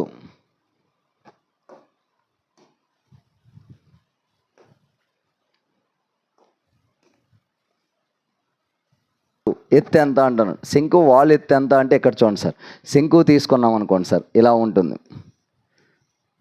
ఇది శంకు సార్. ఇది ఆర్ వ్యాసార్థము, ఎత్తు హెచ్. మరి ఇక్కడ వాలు ఎత్తు అన్నా ఏట వాలు ఎత్తు అన్నా ఒకటేను సార్. ఏట వాలు ఎత్తు, ఏట వాలు ఎత్తు అన్నా వాలు ఎత్తు అన్నా ఒకటే. ఇది ఎల్ సార్. ఇది ఎంత అని అడుగుతున్నాడు. చూడండి, ఓ శంకు యొక్క వ్యాసార్థం 6, ఎత్తు హెచ్ అయితే ఏటవాలు ఎత్తు ఎల్ ఎంత అంటున్నాడు. ఓకేనా. మరి ఇది స్లాంట్ హైట్ అంటాం సార్. ఈ స్లాంట్ హైట్ ఎంత అంటున్నాడు. లంబకోణ త్రిభుజం ఏర్పడచ్చు. చూడండి ఇక్కడ ఓ లంబకోణ త్రిభుజం వచ్చింది కదా, ఆ బొమ్మను బయటికి తెచ్చేద్దాం సార్. ఇది 6, ఇది హెచ్, ఇది ఎంత ఎల్ఏ కదా కావాలి. కర్ణము స్క్వేర్ ఈక్వల్ టు భుజము స్క్వేర్ ప్లస్ భూమి స్క్వేర్, అంటే L square equal to H square plus R square.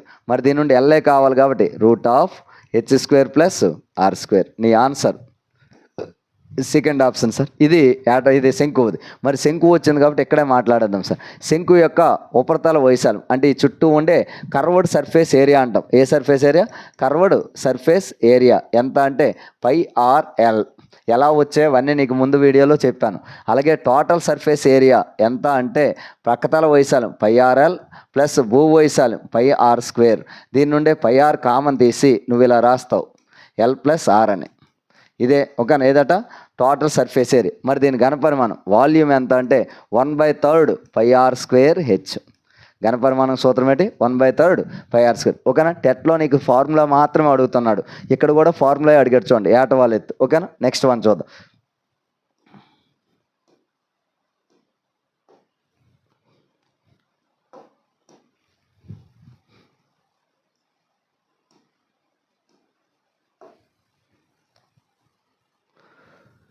Sector వ్యాసార్థం శంకువునకు డాష్గా మారును అంటున్నాడు. సెక్టర్ యొక్క వ్యాసార్థం అంట శంకువునకు డాష్గా మారును అంటున్నాడు. ఓకేనా. సెక్టర్ అంటే తెలుగులో త్రిజ్యాంతరము. ఓకేనా. ఏంటట? త్రిజ్యాంతరము. ఎలా ఉంటుంది చూడండి. సెక్టర్ ఇది సార్, ఇలా ఉంటే ఇది సెక్టర్. శంకువు కాదండి, సెక్టర్. థీటా కోణంతో, కొంత చాపంతో, కొంత వ్యాసార్థంతో వృత్తం నుండి బయటకు తీయబడిన పిక్చర్ని ఓకేనా మనం ఏమంటామంటే సెక్టర్ త్రిజ్యాంతరం అని. దేని నుండి? వృత్తం నుండి తీస్తున్నప్పుడు కొంత కోణంతో, కొంత చుట్టుకొలతలో ఉన్న కొంత వాలుతో అంటే చాపంతో, ఆరు వ్యాసార్థంతో వేసాను. ఇప్పుడు ఈ వ్యాసార్థం అట శంకులా ఇలా చుడితే చూడండి, ఇలా చుడితే ఏమవుద్దండి? ఇది ఇలా చుట్టామనుకోండి, అప్పుడు ఆ శంకువు ఇలా మారింది అనుకుందాం ఇలా. ఓకేనా. అలా మారుతున్నప్పుడు ఈ ఆర్ ఏమవుతుంది? ఇగో ఇది ఆర్. ఇందాకే చెప్పాను అది. ఈ ఆరు ఏమవుద్దండి? ఏటవాలు ఎత్తు, వాలు ఎత్తు. ఓకేనా. వచ్చిందా లేదండి? అదే నీ ఆన్సర్ సార్.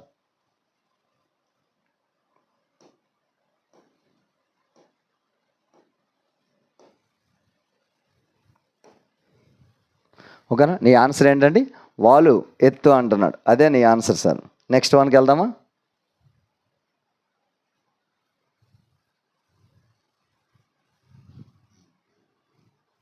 పది సెంటీమీటర్ భుజం గల లంబకోణ సమద్విబాహు త్రిభుజం యొక్క చుట్టుకొలత ఎంత? మంచి బిట్ సార్. ఓకేనా. 10 సెంటీమీటర్ భుజం గల లంబకోణ సమద్విబాహు త్రిభుజం యొక్క చుట్టుకొలత ఎంత అంటాడు. ఇంతకీ లంబకోణ సమద్విబాహు త్రిభుజం ఎలా ఉంటుంది? లంబంగా ఉండాలి, సమద్విబాహు అన్నాడు అంటే రెండు భుజాలు సమానంగా ఉండాలి. ఇందాక నీకు ఇదే కాన్సెప్ట్ రాగా అని చెప్పాను చూసారు. ఇది ఒకవేళ ఇలా గీసామనుకోండి, ఒక 5 నిమిషాలు అబ్జర్వ్ చేయండి సార్. దీన్ని చతురాస్త్రం. చతురాస్త్రంలో రెండు భుజాలు సమానమైతే కర్ణం ఏమవుద్దండి? √2a. కర్ర అదే నీ చతురాస్త్రం యొక్క కర్ర. మరి ఇప్పుడు అందులోనే ఇప్పుడు ఇది మళ్ళా తీసేద్దాం సార్. ఇది ఏ. ఓకేనా. ఇది ఏ, ఇది 90 degrees అయితే లంబకోణ సమద్విబాహు త్రిభుజం ఏమొచ్చిందట? ఏ అయితే ఇది ఎంత? √2a. మరి ఇప్పుడు లెక్క అయిపోయింది సార్. 10 సెంటీమీటర్ భుజం గల సమద్విబాహు త్రిభుజంలో చుట్టుకొలత ఎంత అన్నాడు. ఇది 10 సార్, ఇది కూడా 10 సార్. ఇది ఎంత అంటే 10√2 సార్.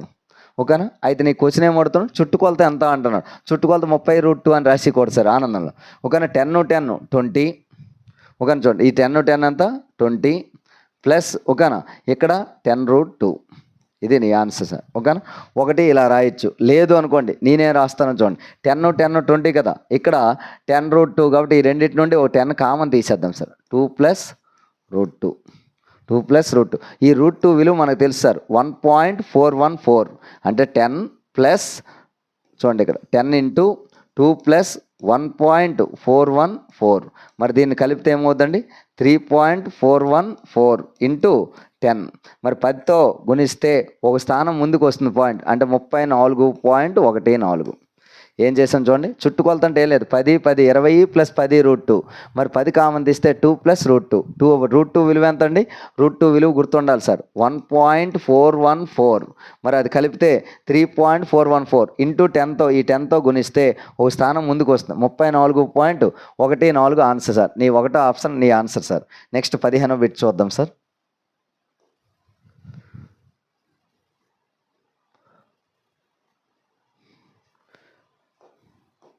నెక్స్ట్ లంబకోణ సమద్విబాహు త్రిభుజం యొక్క వైశాల్యం 16 సెంటీమీటర్ భుజం గల లంబకోణ సమద్విబాహు త్రిభుజం యొక్క వైశాల్యం అడుగుతున్నాడు సార్. చూడండి, హాఫ్ ఇంటూ ఓకేనా లంబకోణ సమద్విబాహు త్రిభుజ వైశాల్యం ఏమవుతుందో చూద్దాం. ఏ ఇది ఒక 90, ఇదేమవుద్దన్నాను A√2. ఇది లంబకోణ సమద్విబాహు త్రిభుజం కానీ మైండ్లో ఫిక్స్ అవ్వాలి సార్. ఏ రెండు భుజాలు సమానం, కర్ణం ఎప్పుడు A√2. వైశాల్యం అడిగాడు, మరి లంబకోణ త్రిభుజం అయ్యే వైశాల్యం ఏంటి? హాఫ్ భూమి ఇంటూ ఎత్తు A².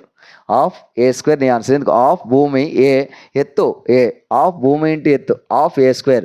అది లంబకోణ త్రిభుజమైనా లంబకోణ సమద్విబాహు త్రిభుజమైనా వచ్చింది సార్. లంబకోణ త్రిభుజం అయితే హాఫ్ AB వస్తుంది, ఇది A ఇది B. ఇక్కడ లంబకోణ సమద్విబాహు రెండు భుజాలు సమానం కనుక హాఫ్ A². లెక్క అయిపోయింది సార్. Half into 16². ఓకేనా? 16² అంటే 256. 256లో సగము. ఓకేనా? 256లో ఎంతండి? సగము. మరి 200లో సగం 100, 50లో సగం 25, 6లో సగం 3. ఓకేనా? ఎంత వచ్చింది ఇప్పుడు? 128. ఇదే నీ ఆన్సర్ సార్. మళ్ళీ ఒకసారి చూడండి, లేదు కొట్టుకోండి అన్నాం అనుకో, 2 1ల 2 2ల 2 8ల అంటే ఆన్సర్ ఏమొచ్చింది? 126. ఇదే నీ ఆన్సర్ సార్. Next one.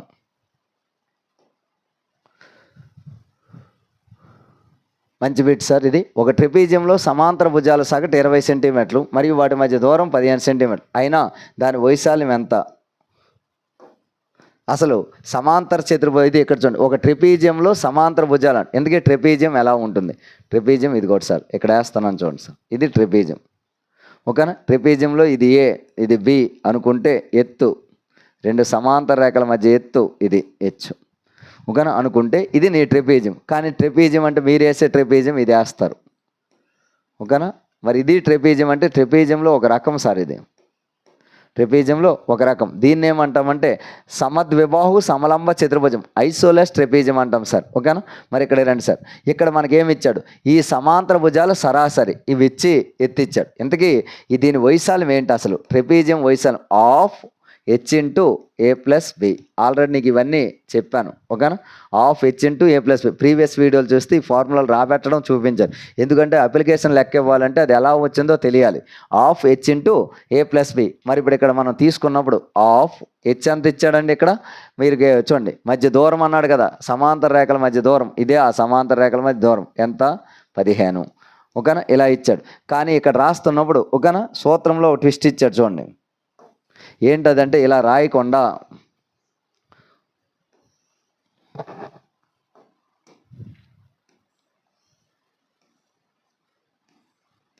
ఇది H ఇది A కదా. ఇప్పుడు చూడండి, నీ సూత్రం అయితే ఓకే, నీకు హాఫ్ A+B H ఇంటూ అన్నాను, ఇది సూత్రం రైటే. కానీ ఇక్కడ లెక్కలో ట్విస్ట్ చూడండి, ఈ ABలు భుజాలు ఉన్నాయి కదా, సమాంతర భుజాలు సగటు 20 అన్నాడు. సగటు అంటే ఏంటి సార్? ఈ రెండు భుజాలు A+B/2 20 మరియు H ఇచ్చాడు సార్ ఎంత అండి? 15. చాలామంది దీని నుండి A+B కడతారు, అంత అవసరం లేదు. A+B/2 అంటే చూడండి, ఇది A+B ఇది /2 కనుక అదంతా తీసి అక్కడ ఎంత రాయొచ్చు? 20. మరి H 20 ఇంటూ H మిగిలింది. H విలువ ఎంత? 15. 15 రెళ్ళ 30 అంటే 300 నీ ఆన్సర్. అయిపోయిందా లేదండి? అలా కాకుండా ఈ 2 వాడు తీసుకెళ్తాను 40 40 ఇంటూ 15 చేస్తానన్నా పర్వాలేదు. కానీ మన సూత్రం ఏంటి? హాఫ్ H ఇంటూ A+Bలో ఇదిగో యావరేజ్ A+B/2 అదే సగటు. అది ఎంత అంటే ఇచ్చాడు ఆడే 20.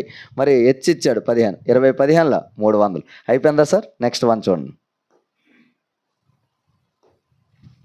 17వ బిట్ చూడండి సార్. ఒక దీర్ఘచతురస్రం యొక్క పొడవు వెడల్పులు 40 30 సెంటీమీటర్లు అయితే దాని కర్ణం ఎంత అన్నాడు. ఓకేనా? ఇక్కడ చూడండి, దాని యొక్క కర్ణం అడుగు. దీర్ఘచతురస్రం అన్నాడు కదా, ఆల్రెడీ నీకు చెప్పాను కర్ర పొడవు అడుగుతాడని. అలా ఇది 40 ఇది 30 అయితే ఇందులో పెట్టే కర్ర, పొలంలో పెట్టే కర్ర పొడవు ఎంత అన్నాను. స్టార్టింగ్లో చెప్పాను నీకు. ఓకేనా?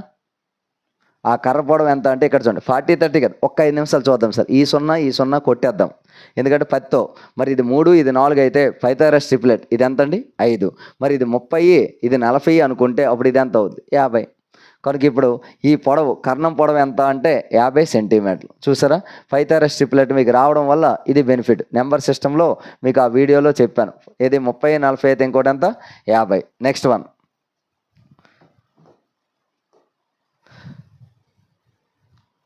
సమాంతర చతుర్భుజంలో ఒక కోణం 90 డిగ్రీలు అయినా అది డ్యాష్ అన్నాడు. ఓకేనా, ఇక్కడ రేఖాగంధం పెట్టారు. ఇది సమాంతర చతుర్భుజంలో ఒక కోణం 90 డిగ్రీలు అయినా అది డ్యాష్ అన్నాడు. ఓకేనా, ఇక్కడ ఒక చిన్న డయాగ్రామ్ వేద్దాం సార్.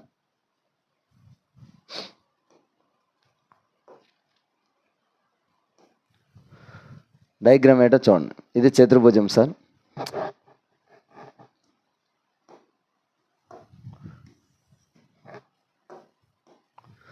చూడండి, ఇదొక చతుర్భుజం వేసాం సార్. దీని నుండి ఇది ట్రెపీజియం, దీని నుండి సమాంతర చతుర్భుజం, దీని నుండి దీర్ఘ చతురస్రం, దీని నుండి రాంబస్. ఇక్కడ ఈ రెండింటి నుండి చతురస్రం. ఇది ఓకేనా. ఈ కాన్సెప్ట్ నుండి కంపల్సరీగా బిట్ అడుగుతాడు సార్. ఏంటో చూడండి, ఈ సమాంతర చతుర్భుజంలో ఒక కోణం లంబ కోణం అయితే ఏర్పడే పాఠం. దీన్ని కొద్దిగా ఇది 90 చేద్దామని ట్రై చేస్తే బిగిస్తే ఓకేనా, అది ఆటోమేటిక్గా ఏమైపోతాడ దీర్ఘ చతురస్రం. కనుక సమాంతర చతుర్భుజంలో ఒక కోణము లంబ కోణం అయితే ఏర్పడే పాఠం దీర్ఘ చతురస్రం. అలాగే సమాంతర చతుర్భుజం యొక్క పక్కన భుజాలు ఆసన్న భుజాలు సమానం అయితే ఏర్పడే పాఠం రాంబస్. చూడండి, ఆసన్న భుజాలు సమానం అయితే ఏర్పడే పాఠం రాంబస్. అదే దీంట్లో ఒక కోణం లంబ కోణం అయితే ఏర్పడే పాఠం దీర్ఘచతురస్రం. నెక్స్ట్, సమాంతర చతుర్భుజంలో ఒక కోణం లంబ కోణం అవుతూ ఆసన్న భుజాలు సమానం అయితే ఏర్పడే పాఠము చతురస్రం. ఇక్కడ ఈ బొమ్మ నుండి 3 బొమ్మలు ఏర్పడ్డాయి. ఒకటో బొమ్మ దీని నుండి చూడొకసారి. ఇక్కడ 5 బిట్లు ఉన్నాయి సార్. ఈ 5 ఒక థియరీ బిట్ అడుగుతాడు టెట్లో. సమాంతర చతుర్భుజంలో ఒక కోణం లంబ కోణం అయితే ఏర్పడే పాఠం దీర్ఘ చతురస్రం. సమాంతర చతుర్భుజంలో ఆసన్న భుజాలు సమానం అయితే ఏర్పడే పాఠం రాంబస్. రెండూ జరిగితే అంటే అది సమాంతర చతుర్భుజంలో ఒక కోణం లంబ కోణం అవుతూ మరియు భుజాలన్నీ సమానంగా ఉంటే అదేమైపోద్దట ఆసన్న భుజాలు సమానమైతే పాఠం చతురస్రం. ఇక్కడే రండి సార్. దీర్ఘ చతురస్రంలో ఆసన్న భుజాలు సమానమైతే దీర్ఘ చతురస్రంలో ఆసన్న భుజాలు సమానమైతే ఏర్పడే పాఠము చతురస్రం. అలాగే రాంబస్లో ఒక కోణం లంబ కోణం అయితే ఏర్పడే పాఠము చతురస్రం. చూడండి ఎన్ని బిట్లు వచ్చాయి. దీని నుండి 3 బిట్లు వచ్చాయి, దీని నుండి 1 బిట్టు, దీని నుండి 1 బిట్టు. మళ్ళీ ఒకసారి చూడండి, ఇది సమాంతర చతుర్భుజంలో ఒక కోణం లంబ కోణం అయితే ఏర్పడే పాఠము దీర్ఘ చతురస్రం. అలాగే సమాంతర చతుర్భుజంలో పక్క భుజాలు ఆసన్న భుజాలు సమానమైతే ఏర్పడే పాఠము రాంబస్. రెండూ జరిగితే అంటే అది కోణం లంబ కోణం అవుతూ ఆసన్న భుజాలు సమానమైతే అది చతురస్రం. మరి దీర్ఘ చతురస్రం నుండి ఇది ఎలా వస్తుంది? దీర్ఘ చతురస్రం యొక్క ఆసన్న భుజాలు సమానమైతే ఏర్పడే పాఠము చతురస్రం. రాంబస్ నుండి ఎలా వస్తుంది? రాంబస్ యొక్క ఒక కోణం లంబ కోణం అయితే ఏర్పడే పాఠము చతురస్రం. నెక్స్ట్, ఇది చతుర్భుజం యొక్క అన్ని భుజాలు సమానమైతే ఏర్పడే పాఠం డాష్ అంటాడు. చతుర్భుజం యొక్క అన్ని భుజాలు సమానమైతే పాఠము రాంబస్ సార్. చాలామంది టికెట్ ఇది చతురస్రం టిక్కెడతారు, కానీ ఇక్కడ కోణాల కోసం మాట్లాడలేదు. ఇక్కడ కోణాలు సమానంగా ఉండక్కర్లేదు. కనుకే చతుర్భుజం యొక్క అన్ని భుజాలు సమానమైతే అదేమవుద్ది రాంబస్. ఓకేనా, ఇప్పుడు మనం పెట్టుకోద్దాం. సమాంతర చతుర్భుజంలో ఒక కోణం లంబ కోణం అయితే ఇది సమాంతర చతుర్భుజం. దీని నుండి ఒక కోణం లంబ కోణం అయితే ఏం ఏర్పడదండి? దీర్ఘ చతురస్రం. కనుక నీ ఆన్సర్ దీచా. ఓకేనా, నెక్స్ట్ బిట్ చూడండి సార్. 19th one.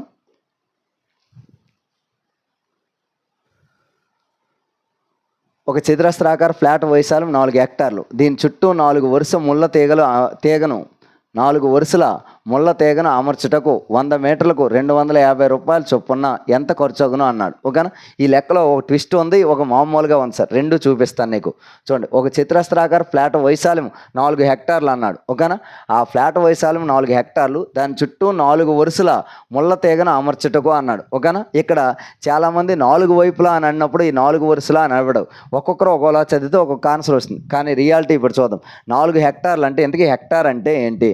ఇది 100 మీటర్లకు 250 రూపాయలు వంతున ఎంత ఖర్చు అవుతుంది అన్నాడు. అంటే ఆ ముళ్ళ తీగను కొనాలి. మన పొలంకే కంచె వేయాలనుకోండి, దానికి లేదా మన స్థలానికి కంచె వేయాలనుకోండి, ముళ్ళ తీగ కొనాలంటే మనం షాప్కి వెళ్ళి 100 మీటర్లు అడిగితే ఎంత అని చెప్పాడు? 250 మీటర్లు. 100 మీటర్లకి 250 అయితే ఓకేనా, మొత్తానికి ఎంత ఖర్చు అవుతుంది? 4 హెక్టార్లు అంటే ఎంత? చూడండి, ఒక హెక్టార్ ఈక్వల్ టు 10,000 చదరపు మీటర్లు. ఎంతండి? 10,000 చదరపు మీటర్లు. ఇది ముందు తెలియాలి. అంటే ఇప్పుడు మన వైశాల్యం 4 హెక్టార్లు అన్నాడు. 4 హెక్టార్లు అంటే ఓకేనా ఎంత అవుతుంది? 4 హెక్టార్లు. 1 హెక్టార్ 10,000, ఒక పెన్ను 10,000 అయితే 4 పెన్నులు ఎంత? 40,000.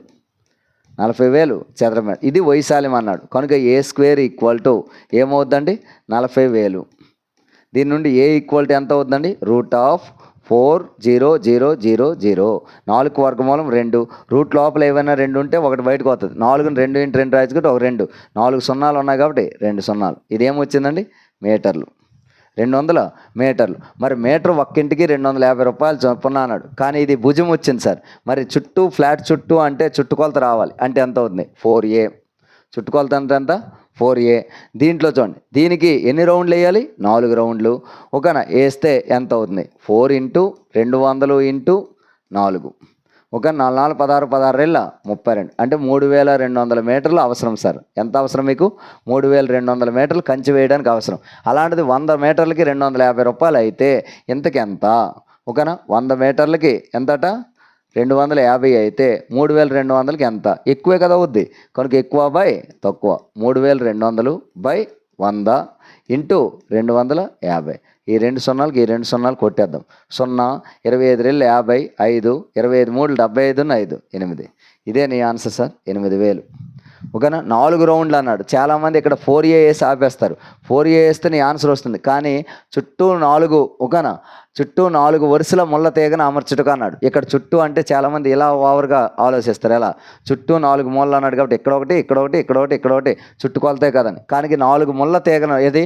వరుసలా అన్నాడు. కనుక వరుసలా అన్నాడు కాబట్టి దీని మీద ఇలా వరుసలు రౌండ్లు వేయాలి సార్. ఇది కాన్సెప్ట్. ఓకేనా? నెక్స్ట్ వన్ చూద్దాం. చూడండి,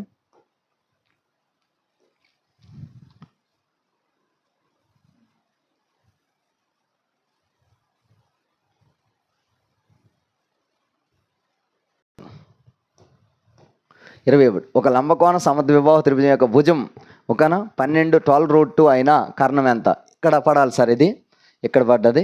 ఓకేనా? భుజం 12 అయినా కర్ణం ఎంత అన్నాడు. లంబకోణ సమద్విబాహు త్రిభుజం యొక్క భుజం 12 అయినా కర్ణం ఎంత అంటున్నాడు. ఓకేనా? ఇక్కడ మనం ఎలా చెప్పాలి చూడండి. లంబకోణ సమద్విబాహు త్రిభుజం యొక్క భుజం అంటే ఇది 12 అలాగే ఇది కూడా 12 అయితే ఇది ఎంత అంటున్నాడు. మన కాన్సెప్ట్ ఏం చెప్పాను నేను ఆల్రెడీ నీకు. ఒకవేళ ఏ అయితే ఇది ఏంటండి? A√2. ఓకేనా? అలా ఇప్పుడు నీకు ఇచ్చింది ఏ, ఇది కర్ణం ఎంత అంటున్నాడు. కనుక మన ఆన్సర్ ఏంటి? √2A. That equal to √2 × 12√2. ఓకేనా? మరి √2 × √2. రూట్ లోపల 2 రెళ్ళు వస్తే ఒక 2 12 రెళ్ళ 24. నీ ఆన్సర్ 24. చాలామంది ఇక్కడ తప్పించాము. నిన్ను కన్ఫ్యూజ్ చేయడం కోసం అలా ఇచ్చాడు. ఏమని? భుజం 12√2 అయితే కర్ణం ఎంత? మరి ఏ అయితే ఇది A√2 కదా. ఆల్రెడీ ఏ రూట్లతో ఇచ్చాడు 12√2. మరి √2A కావాలంటే √2 × 12√2. √2 × √2 ఏమవుతుంది? 2 12 రెళ్ళ 24. అదే నీ ఆన్సర్ సార్. నెక్స్ట్ వన్ చూద్దాం.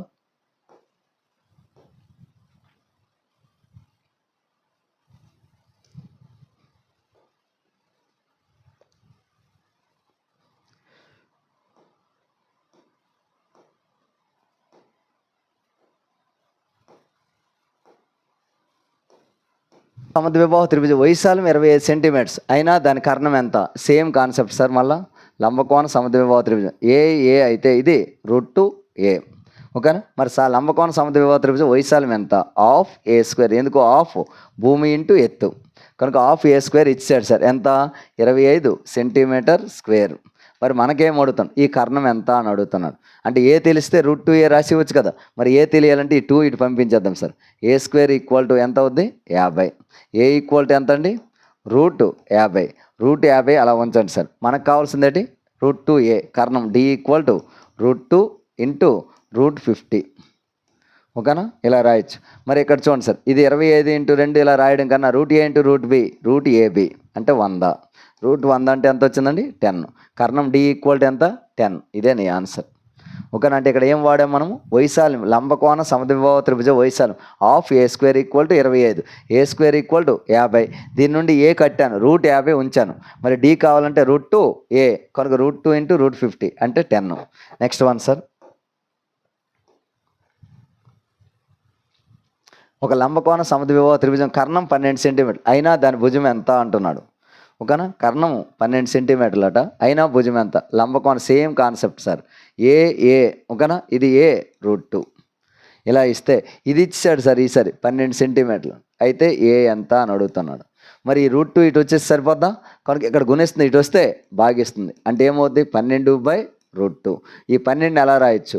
6 × 2/√2. మళ్ళీ ఒక అకర్ణీయ సంఖ్యను 2 కర్ణీయ సంఖ్యల లబ్దంగా రాయొచ్చు. అంటే ఎలా సార్? 6 × √2 × √2/√2. √2కి √2 పోతే ఆన్సర్ 6√2. ఇదే నీ యొక్క కర్ణం. ఓకేనా? మరి ఎక్కడ ఆప్షన్లో లేదు చూడండి సార్. అంటే ఎందుకు? మరి ఇప్పుడు ఇది ఎలా రాయాలి? 6 × 1.414. ఇది నీ ఆన్సర్ సార్. మరి 6తో గుణించామనుకోండి, 6 4 24, 2, 6 1 6 8, 6 4 24. ఓకేనా? చూడండి, 6 4 24, 2, 6 1 6 2 8, 6 4 24, మళ్ళా 2, 6 1 6 8. అంటే 8.484. ఇగోటి సార్ ఇక్కడ ఉంది 8.484. కన్ఫ్యూజ్ అయ్యి టెన్షన్ పడకూడదు సార్. ఇక్కడ కర్ణం ఇచ్చాడు 12 సెంటీమీటర్స్. ఏ √2 = 12. ఏ ఈక్వల్ ఏమవుతుంది? 12/√2. సింపుల్గా చేస్తే నీకు 6 × 2 అని రాశాను ఈ 12ని. అలా మళ్ళీ 2ని ఎలా రాసాం? 2 కర్ణీయ సంఖ్య. అక్కడ ఇది కర్ణీయ. 6 × √2 × √2/√2. √2కి √2 పోతే 6√2. అండ్ ఆన్సర్ ఏమొచ్చిందండి? ఇది. ఓకేనా? అక్కడ కొడితే 6√2 ఉంటే రైటే, లేదు చూడు. మరి అందుకే అప్పుడు ఆ √2 విలువ 1.414. అంటే నెంబర్ సిస్టమ్ అన్నిటినీ కవర్ చేస్తూ బిట్స్ ఇస్తున్నాడు సార్. నెక్స్ట్ వన్, ఒక లంబకోణ సమద్విభావ. చూడండి, అన్ని లంబకోణ సమద్విభావ త్రిభుజం మీదే అడిగాం సార్. ఓకేనా? ఒక లంబకోణ సమద్విభావ త్రిభుజ వైశాల్యం 32 సెంటీమీటర్ స్క్వేర్ అయినా దాని చుట్టుకొలత ఎంత? సేమ్ కాన్సెప్ట్ సార్, ఇప్పుడు వాడినట్టుగా.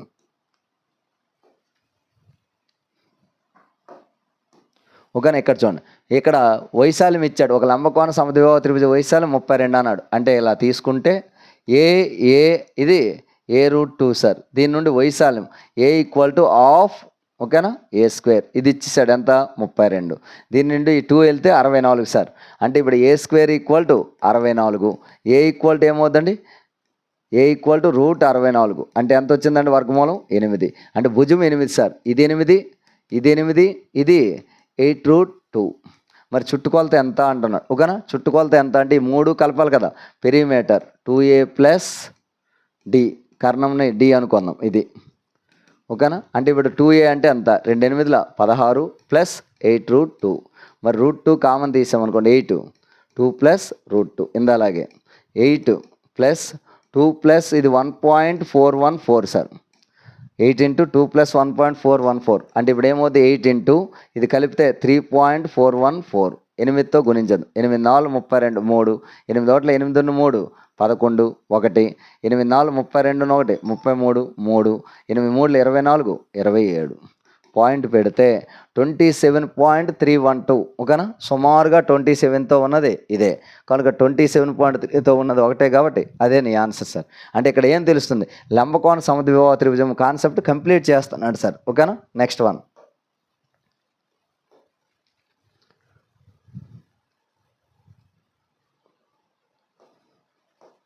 ఇక్కడ చూడండి, ఒక శంకువాకార గుడారం ఎత్తు 3 మీటర్లు, దాని భూవ్యాసం 8 మీటర్లు.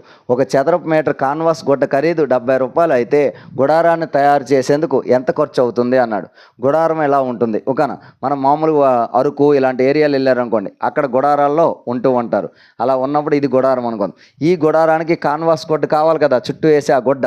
ఈ చుట్టూ వేసే ఆ గుడ్డ కావాలంటే దేని మీద ఎత్తు 3 మీటర్లట. ఈ ఎత్తు ఇచ్చాడు. నెక్స్ట్ భూవ్యాసం ఇచ్చాడు. ఇగో ఈ మొత్తం భూవ్యాసం ఇచ్చాడు. అంటే 2r = 8 అని ఇచ్చి ఇప్పుడు ఒక ఖరీదు 70 రూపాయలు అన్నాడు. చూడండి, చదరపు మీటర్కు కాన్వాస్ గుడ్డ ఖరీదు 70 అన్నాడు. చదరపు మీటర్ అంటే ఏంటి సార్? ఓ మీటర్ పొడవు, ఓ మీటర్ వెడల్పు. మీటర్ పొడవు, మీటర్ వెడల్పు గల ఈ గుడ్డ ఖరీదు 70 రూపాయలు సార్. అంటే 1 మీటర్ స్క్వేర్ లేదనే చదరపు మీటర్ అంటాం. ఎంత? 70 రూపాయలు. అయినా ఎంత కాన్వాస్ గుడ్డ కావాలన్నాడు. మరి కాన్వాస్ గుడ్డ అంటే ఇలా చుట్టూ కదా ఉంటుంది. మరి ఈ చుట్టూ ఉండేదాన్ని ఏమంటాము? ఉపరితల వైశాల్యం, లాటరల్ సర్ఫేస్ ఏరియా. మరి ఆ లాటరల్ సర్ఫేస్ ఏరియా ఎలా కడతామో చూడండి. ఇదే బొమ్మలో ఇది 3, ఓకేనా? ఇది 8 కాబట్టి ఈ సగం ఎంత? 4. లంబకోణ త్రిభుజం వచ్చింది చూడండి సార్. ఇది 4, ఇది 3 అయితే లంబకోణ త్రిభుజంలో ఇది ఎంత అండి? 5. అంటే ఆటవాల్ ఎత్తు 5 సార్. ఇప్పుడు నా క్వశ్చన్ ఏంటంటే, ఇప్పుడు దీని చుట్టూ గుడ్డ కావాలి కాబట్టి కర్వర్డ్ సర్ఫేస్ ఏరియా, ఇందాకే ఫార్ములా చెప్పాను, πr/l. పై ఆర్ ఎల్. పై విలువ ఎంత? 22/7. ఆర్ విలువ ఎంత? 4 ఇంటూ ఎల్ విలువ ఎంత? 5. ఇది నీ కాన్సెప్ట్. దీనికి ఇప్పుడు డబ్బులు కూడా కావాలి. ఇన్ని చదరపు మీటర్లు అయితే ఎంత అవుతుంది? ఒక చదరపు మీటర్కి 70 అయితే ఇన్ని చదరపు మీటర్లకి ఎంత? ఇంటూ 70. చూడండి, క్యాలిక్యులేషన్ కూడా తెగే అంకెలా ఇస్తాడు, నువ్వు కష్టపడకుండా. 7 ఒకట్ల 7 పదుల, 4 5ల 20, 20 పదుల 200, 200 22ల 22 ఇంటూ 200 0044. ఓకేనా? 4,400 రూపాయలు సార్. Second option. ఏం చేశాడు ఇక్కడ చూడండి, నేనేమో ఏటవాళ్ళు ఎత్తు అన్నాడు కదా అని ఇది √(h² + r² రాయట్లేదు. లంబకోణ త్రిభుజం పైథాగరస్ ట్రిపులెట్ వాడుతున్నాను. 3 4 అయితే ఇది ఎంతండి? 5. మరి ఇది 4 ఎలాగైందంటే వ్యాసం ఎప్పుడు ఇది 8 అయితే వ్యాసార్థం సగం అవుతుంది 4. మరి 4 3 అయితే ఇది ఎంతండి? 5. మరి ఇప్పుడు మనకు అడుగుతుంది ఏంటి? ఆ కాన్వాస్ గొడ్డ అంటే ఉపరితల వైశాల్యం ఎంత? పై ఆర్ ఎల్. మరి ఇంటూ డబ్బులు వేస్తే సరిపోతుంది. వైశాల్యం ఇంటూ డబ్బులు అని ఇంతకుముందు వీడియోలో నీకు చెప్పాను విడదీసి, అవి చూస్తే ఒకసారి సరిపోదు. Next one, last problem sir. ఒక సమబాహు త్రిభుజం యొక్క వైశాల్యం 49√3 సెంటీమీటర్ అయినా దాని యొక్క చుట్టుకొలత ఎంత? ఓకేనా? ఇక్కడ చూడండి సార్, సమబాహు త్రిభుజం అంటే అన్ని భుజాలు సమానం సార్. ఏ ఏ ఏ. మరి దీని వైశాల్యం అంటే √3/4a². మరి దాని పెరిమీటర్ ఏమవుతుంది? 3a. ఇప్పుడు ఇది ఇచ్చాడు సార్, ఓకేనా? ఇది అడుగుతున్నాడు. మరి ఇప్పుడు దీని వైశాల్యం √3/4a² ఈక్వల్ ఎంత? 49√3 అన్నాడు. అంటే చూడండి, √3/4a² ఈక్వల్ టు 49√3. √3కి √3 పోయింది సార్. a² కావాలి. a² equal to 49 into 4. దీని నుండి ఏ కావాలి? √49 ఇంటూ 4. 49కి వర్గమూలం 7, 4కి వర్గమూలం 2 అంటే 14 వచ్చింది. ఇది భుజం సార్. అంటే సమబాహు త్రిభుజం యొక్క వైశాల్యం ఇచ్చి భుజం ఎంత అంటే 14. కానీ మనకు అడుగుతుంది చుట్టుకొలత 3a. చుట్టుకొలత P ఈక్వల్ టు 3a. అంటే ఆన్సర్ ఏమవుద్ది? 3 ఇంటూ 14 42. ఆన్సర్ చూడండి సార్, 42 సెంటీమీటర్లు. Third option sir. ఇది మెన్సురేషన్లో ఓ 25 బిట్స్ బేసిక్స్ చెప్పాను సార్. అలా నెక్స్ట్ వీడియోలో రిమైనింగ్ చూద్దాం సార్. మీకు అడిగేటప్పుడు కూడా ఇప్పుడు మనం ఒక త్రిభుజము ఇవి కొన్ని కాన్సెప్ట్లే చూసాం. ఈ 25 బిట్లతో పాటు నెక్స్ట్ పార్ట్ 2 చూద్దాం sir. Thank you all. Thank you. అందరూ కూడా ఈ వీడియోని చూశాక మీ ఫ్రెండ్స్కి కూడా షేర్ చేయండి సార్. మనకు కాంపిటీషన్ అంటూ ఎవరు ఉండరు. ఎవరు వేలో వాళ్ళు ప్రిపేర్ అవ్వడమే. ఓకేనా? మనం పక్కవాడు కాంపిటీషన్ అని ఎప్పుడూ కూడా ఫీల్ అవ్వకూడదు సార్. కనుక అందరినీ ఓకేనా మనం భాగస్వామ్యం చేసుకోవాలి అనుకుంటే ఖచ్చితంగా షేర్ చేయండి, లైక్ చేయండి, అలాగే కామెంట్ చేస్తే నెక్స్ట్ వీడియోస్ కూడా మీకు కంటిన్యూ చేస్తూ ఉంటాను. Thank you all. Thank you.